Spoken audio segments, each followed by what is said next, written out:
For today's video mga brother, day off ganap ng brother nyo kaya let's go! Namiss ng brother nyo mag daily vlog kaya eto na naman ako. Maagang maaga paggising ko sinalubong agad ako ng aso ko. Si Toby nga pala ang alagang aso ko. Tignan mo naman, napaka-cute talaga nito. Proceed na agad tayo sa labahin ko. Sinalang agad ng brother nyo para maagang matuyo to dahil bukas duty na naman ako. Buti na lang automatic washing machine ang gamit ng brother nyo. Di na ako mahihirapan magkusot at magbanlaw dito. Kaso magastos lang talaga sa tubig pag ganito ang gamit nyo. Habang nag-aantay tayo sa mga labahin ko, eto kain muna tayo. Pancake lang almusal ng brother nyo. Tara mga brother, kain tayo. Shoutout ko lang lahat ng mga brother natin na nakasuporta sa mga video ko.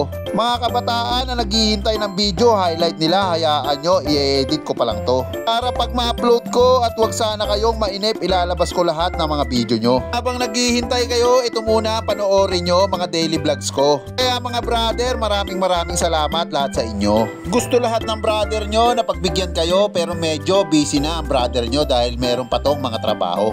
Pero wag kayong mag-alala mga brother, magko-cover pa rin ako sa mga susunod na laro sa Purok Mapayapa Basketball League dito. Iniwan muna ng brother nyo ang nilalaban ko dahil si Sakri pala ay may schedule sa kanyang mekaniko. Dito yan sa LNF Motorcycle Parts and Accessories. Dito nagpapa-maintenance ng motor ang brother nyo. Subok na ng brother nyo magpa-maintenance sa motor ko dito. Maasikaso at solido ang mga mekaniko na gumagawa dito. Kaya dito na pabalik-balik ang brother nyo para magpa-maintenance ng motor ko. Change oil at gear oil lang naman ang naka-schedule kay Sakri sa araw na to. Baka akala nyo siga ang brother nyo. Si gamit, dyan nagkakamali kayo. Maalaga ang brother nyo sa gamit katulad ng pagmamahal ko sa pamilya ko. Shoutout ko lang ang laging mekaniko ng brother nyo. Kuya brother, saludo ang brother mo sa'yo.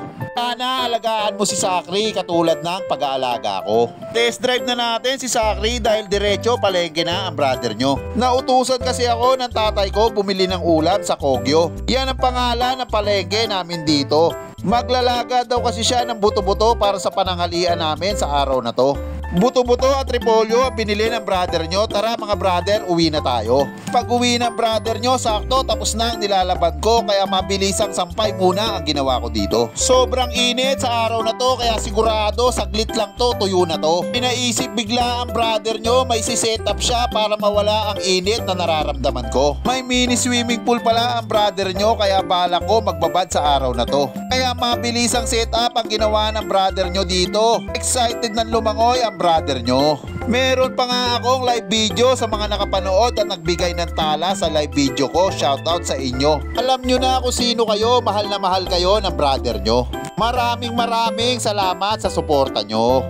Ginutom na ako kaya sakto luto na ang nilagang buto-buto na luto ng airpot ko. Tara mga brother, kain na tayo. Tapos may dessert pampakwan, talaga namang ganap na ganap ang swimming sa burahay ng brother nyo. Pagtapos ng brother nyo, si airpot naman ang pumalit sa akin dito. Tignan nyo naman yan, relax na relax ang airpot ko. Baka malunod ka dyan, di marunong lumangoy ang brother nyo. Tapos kinahapunan, nagluto naman si Ermat ng ginataang bilo-bilo. Talaga namang sulit ang day off ng brother nyo. Tara mga brother, merienda na tayo. Kaya hanggang dito na lang mga brother. Like and share for more videos. Salamat!